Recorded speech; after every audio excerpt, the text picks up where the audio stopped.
Hey guys, I said I would be back with another Hunter x Hunter volume review, and here I am. This is Hunter x Hunter, volume 33. Going well past the anime, I'm learning a bunch of stuff, I'm getting my fix, and there's only a couple volumes left before I'm caught up. But, anyways, there is a lot of information and things going on in this volume of Hunter x Hunter. Holy crap, like, it took me a really long time to read this, not just because I was reading it at work and avoiding responsibilities that I'm supposed to be doing there, but also because I'm trying to retain all of the information that is given and handed to you in this, and it's not that it's overly complicated, it's just that there is so much of it, so much going on. So I'm going to make sure I hit a couple of things that I really want to talk about, but first I just want to say that I really like the direction that this series is going in. I was really curious what this Dark Continent thing was going to be all about, what the next part was, and I knew that Karateka was coming back because look at him, look at that little guy. Fucking love that dude. And so I was really excited to see him come back and his involvement again, and it did not disappoint. Anyway, so there's a couple of things that we need to talk about when concerning this volume. One is, this is pretty much the preparation of everybody getting together and deciding to go to the Dark Continent and what that means for all of the characters involved. And as Hunter x Hunter usually does, it continuously adds new characters and it makes other characters kind of sit on the sidelines for a while, and each arc kind of is important to particular characters as opposed to the main cast being in every single arc. And once you get used to that fact, once you understand that that's how Togashi writes this, then I think you can enjoy it and embrace it a little bit more, because that was one of the things when I started the Chimera Ant arc in the anime I was really disappointed about, because all my favorite characters weren't there, you know, Leorio and Hisoka and those characters. But it just seems to be that's how he writes the arc. And so there are 6 continents that we know about that would be like, we would look at a world map and we would see, you know, like North America, South America, and Asia, and Europe, and all of this stuff together, and we'd see the ocean around it. You know, it's like we're taking this, you know, this spherical world, because we don't live on a flat Earth. Just throwing that out there. And we just kind of see what the ocean would look like around it. Well, in this, it's basically saying that the ocean that all of the continents are actually in is actually just a lake. A gigantic lake in the middle of the Dark Continent, which is this Earth that takes up the rest of the fucking planet, or at least that's what it seems like. So, like, there's the known world, but then you pan back, and it's actually just inside of a lake, which is inside of all of this Earth, which is the Dark Continent, which holds so many creepy and messed up things. Lots of positive things for humanity, too, but it's this place that is just, you know, nobody is allowed there. Nobody even knew it existed until this big announcement was made, and it was this big kind of cover-up secret of the planet.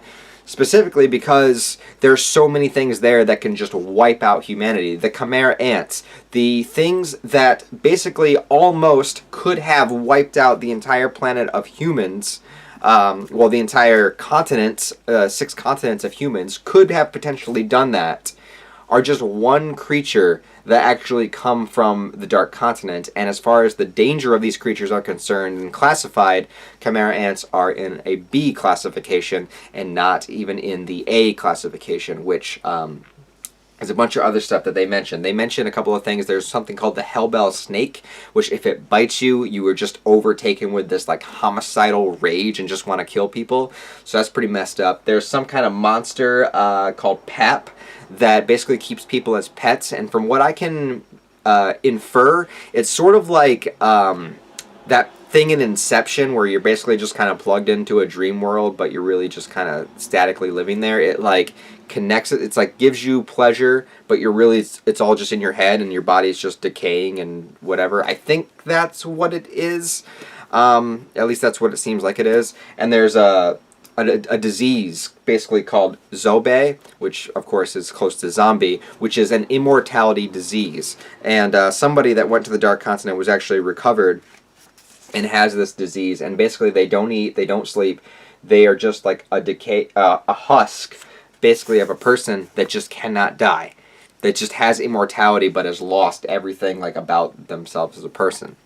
On top of that, there's gigantic monsters. There's like giant like creatures and worms and insects and stuff like that. So why the fuck would anybody want to go there other than just to say, you know, for the badass cred of I've been there? Well, there are also things that can highly benefit mankind there. There are like healing herbs and healing fruits and healing things that add to people's longevity in a positive way and add to health in a positive way. And there are so many kind of like different, the possibilities are endless. The where Togashi's imagination can go, and that's the thing that I've always said I love about Hunter x Hunter, is just the never-ending creativity of this guy. Like, it is just so interesting and intricate, and the things he comes up with, and it doesn't ever feel like he's pulling things out of his ass, even though sometimes I'm sure he is, but it all feels like it works in a coherent way, and it all just is like so just creative and interesting, and it's not a straightforward story, which I love. Like I said, characters come in and out, and it's about the world in general. It's about the world as a whole. It's not so much about characters' journey, even though characters obviously do go on journeys and have arcs of their own, but they just live within a world where things that are happening, and things are going to happen regardless of their involvement. And that's one thing I think that's so cool about it, is that we just kind of see how people can live and react in this world that he created, which is just so imaginative and fantastic. Also, apparently a man did manage to make it to the Dark Continent, and wrote a book called Journey to the New World, which people always thought was fiction or the ramblings of a crazy man. So this book was kind of like disregarded and shunned away, and basically it was done that on purpose so that nobody would actually think that this continent really existed. And apparently we learned from Gene, Gon's father, that somebody related to him called Don Freaks was the person that wrote the book and could potentially still be at the continent. So what is this? Is this Gene's father? Is an ancestor of his? Because they were saying, you know, with the healing herbs and things like that they could potentially add to the longevity of life, so he could actually be like hundreds of years old, which I think is really cool. But what is his actual relation to Gene? They have the same last name, so there must be some relation there. So that's a potential plot point. We also have Netero's son Beyond, who was forging this expedition to the Dark Continent, but then turned himself over to the Zodiacs, basically kind of like having himself captured on purpose in a way to make it so that they take him to the continent, and, you know, they don't hunt him and stop him from doing that, or something along those lines. So now he's going to be their prisoner, taken with them, and they're going to try to drop him off at an island before the Dark Continent, and I think just kind of leave him there. I don't know. God, like I said, there's so much information in this volume, and I read it 2 days ago, so I probably need to reread this, honestly. So they're just going to kind of try to drop him off at a random island and say, this is the new continent, and just leave his ass there? I don't really know. But he has his own group of people that are going to the Dark Continent, and in that group of people is the character Pierceton, who of course was on the Zodiacs of the Hunters, and Pierceton is becoming more and more of a likable character to me. He is just this dude that he's just an absolute troll, he's just an absolute dick, but he does it in such a positive and progressive way where he makes everything seem like he's doing things for the better of everyone around him. He makes everything seem like the things he brings up and the things he says and talks about are a good thing all the time. And what he's really doing, and we get a little bit of a glimpse inside of his mind, inside of the way he thinks, is basically he gets off on people hating him. He feels joy, he feels all of this like positive emotions when people hate him. So he really is like an online troll that just says stupid shit and gets everyone raged and triggered, and then gets joy and satisfaction out of that. Just Pierceton does it in a much more polite and proper way than we would see like an online troll do. And he straight up admits this, and Gene knows it. Gene, Gon's father, knows it, and he decides actually to join Beyond's group as a way to, one, get to the Dark Continent, and two, to take down Pierceton. So he's working with Pierceton with the open knowledge that, hey, I am here to take you down. And Pierceton's just like, okay, good luck. You know, essentially just like out-smugging each other. And they're both trying to kind of manipulate and trick each other, where they have this moment where a couple of goons in the group attack them both. So they're both running through a hallway, and Gene decides to stop them by using his ability, which all of the abilities of the Zodiac members, the high members of the the hunters. They're kind of all under wraps. Nobody knows each other's Nen abilities. And so Jean's like, well, I'm going to use my ability to take these guys out. And Pierceton's like, are you sure you want me to see? It's supposed to be a secret. And I love that because the whole thing was actually just a trap so that Pierceton could see what Jean's ability is. But Jean straight up tells Pierceton that I know this was a trap and your actors were horrible, but I'm going to show you anyways because that's just how confident I am in what I can do, that I don't even care if I show you my ability. And then what he does is he actually uses Leorio's ability that we found, where he kind of emits his punch like through a wormhole of sorts and then punches really far away, because we learned that Leorio did learn Nen, which is awesome. While, you know, he was away from the story, he did learn Nen, and it turns out he's an emitter and he emits his punches, which is really cool. But Jean mimics this ability. So is Jean's ability similar to Krollo's, where he can kind of mimic other abilities, or did he just like see what Leorio could do and just decide to do it for himself? He says like anything with a punching, anything he's been punched with, he can sort of, so he basically has some sort of like punching ability. I'm not really sure, but he basically is saying that he can mimic it. But by mimicking it, is that his actual ability? Because what Nen would that be? Just specialist, I guess? I'm not sure. Or is this just something he could do? We also get back to Karateka. Yes, he is on the cover, and it did take me this long to get to him. Karateka has been going around and collecting the remaining eyes of his clan that was all murdered, and, you know, he got the eyes back in the York New City arc, but now he's going even further. He's collecting all of them, and he has all of them but one. And that one set of eyes that is left belongs to a prince of the 6th continent, and there are 14 princes of this continent that are all vying for the position to be the next king. Okay, right? So much information, but it doesn't stop there. So the Zodiacs under Leorio says that he wants Karateka to join them as well because it'll help them on the mission to the Dark Continent and figuring out what people are all about, because he can use his kind of lie detector of his chains and all that kind of stuff. It's crazy. There's so much shit. There's so much shit going on. Anyways, so they get Karateka and say that, look, the 6th continent is having its own expedition going to the Dark Continent, and on that expedition is going to be all these princes, including the 4th prince that has the last remaining eyes that you need, that you're looking for from your clan. And of course Karateka goes with that, and he does get a sense of, it's the sense that Karateka has been very serious, very straightforward. You know, he hasn't been answering any calls from his friends. He's got like a rage built up inside him, and it's basically just that he's been on this like straight up mission of doing this. But it's really cool that when he goes and joins the Zodiacs, that with Leorio there, you see that kind of sense of comfort come back to him. Like, it's very subtle, but you see that, you know, with his friend being there and with Leorio around and stuff like that, it kind of like puts his mind at ease. Like, Leorio is this dude, he's one of my favorite characters. He's my second favorite character in the whole series. And he's just this dude that, he just feels like such a regular guy in a world with so many fantastical characters. And I really like that Karateka around Leorio has a sense of ease and has a sense of friendship because of the things that they've gone through.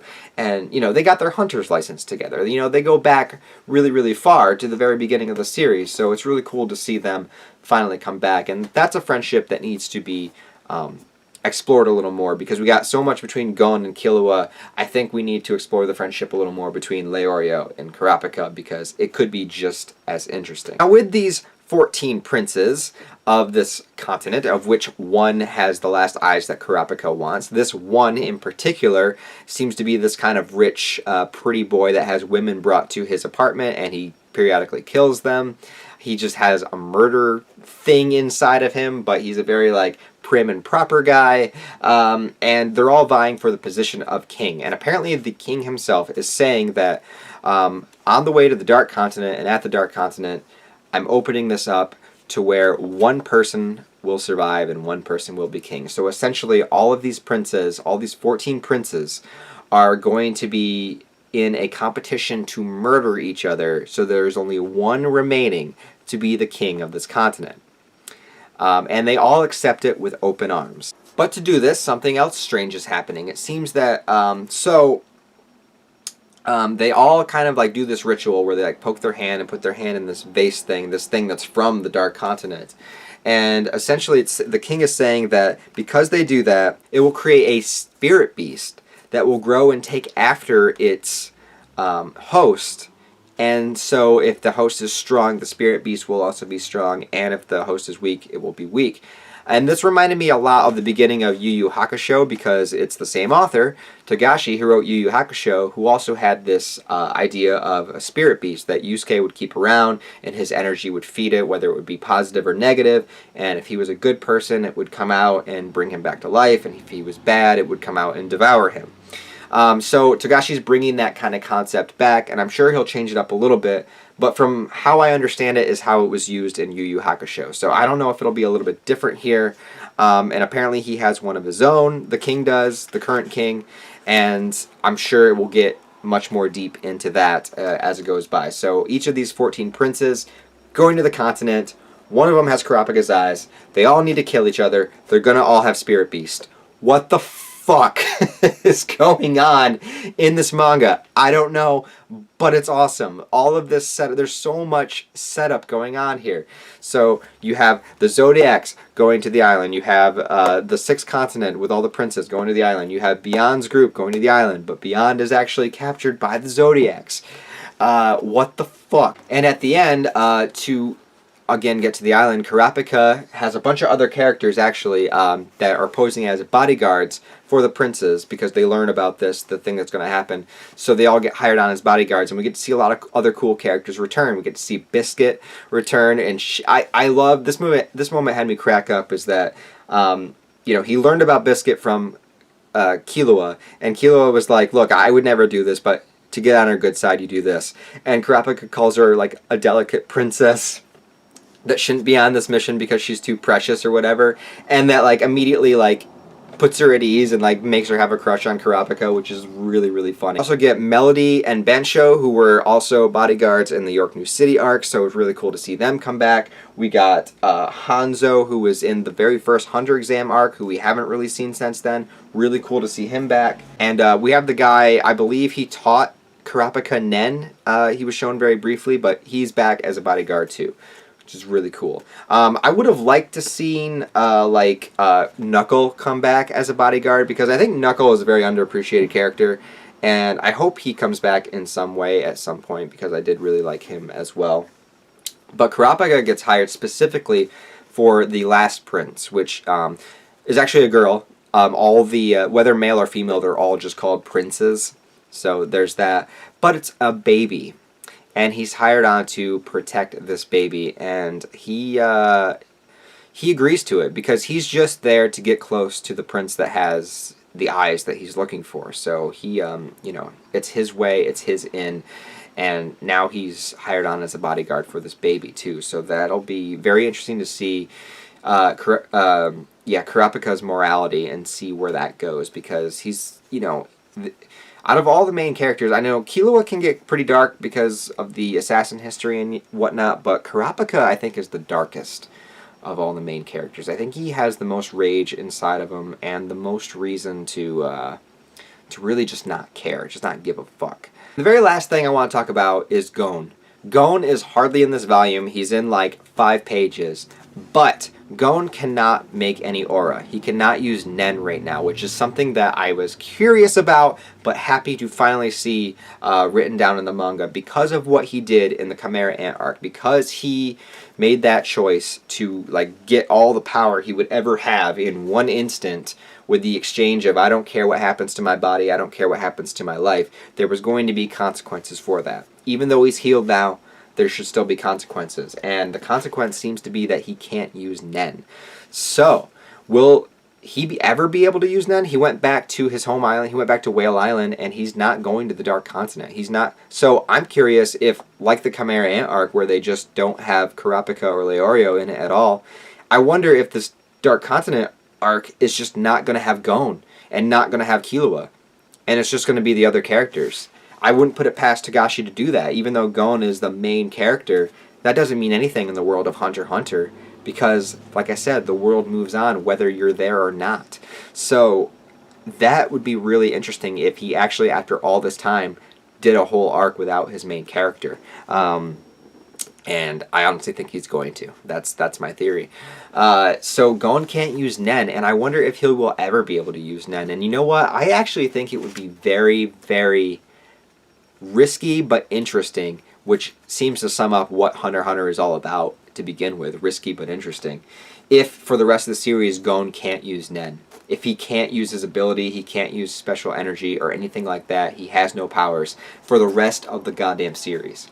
That would be so nuts. Because when have you ever seen that? When have you ever seen a main character, especially in a shonen, that gets stronger and learns special powers and then becomes a badass, but then just loses powers and he's just done? He's just done. For the last third of the series, he just can't do anything. That would be insane. That would be insane. So we'll see what goes with that. I don't know if Gon will come back this arc or by the time I finish up the volumes, but we will see. So I'm sure I missed a bunch of stuff. I'm sure there's a lot of stuff I didn't talk about, but those are my general thoughts. I hit some bullet points that I really did want to talk about. And I can just say that I love it. I love where this is going. I love this volume. And you know what? There was besides Jean punching a couple guys in the face for a second, there was no action or fighting in this entire volume, and I was enthralled the entire way through. And I just love how Hunter x Hunter is a shonen anime, a fighting anime that's not really a fighting anime or manga, whatever. It's not. It's all about story and world building and creating this kind of vast universe that Togashi has created. Honestly, this is as big as Star Wars or something like that to me. Just how big this universe is. Obviously, it all takes place on one planet for now, but who knows? Maybe he'll expand it even more. You don't know. I hope he doesn't do that. But the point is basically it's so in depth and intricate and interesting. And I keep using the same words, same adjectives over and over. I know, but it's just I just can't explain how cool it is.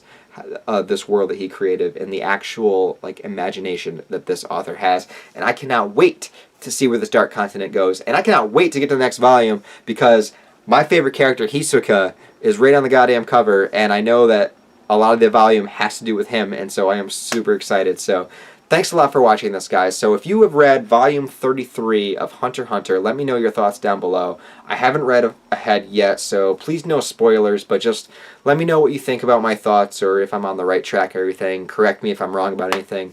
And I will see you guys in the next Hunter x Hunter review. Thanks for watching.